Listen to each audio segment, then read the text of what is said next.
The big story today, I believe, is that we now live in a new Australia where you don't have the right to know anything. The ASIO boss, our big spy agency boss, says an Australian politician was working as a spy for a foreign power, undoubtedly China. The Albanese government and the Dutton opposition have basically seemed to not care too much. They think you have no right to know who this person was. They both say that they know who it is, but they can't or won't name them. Right. Name them? They should be jailing them.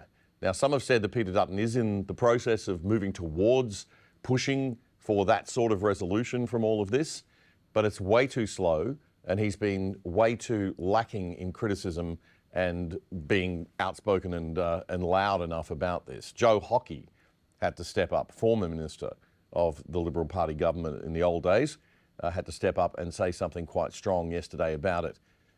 So that aside, in Victoria, we had a court suppression order this week that's stopping you from knowing anything and me from reporting anything much about one of the worst racial crimes I have ever heard of.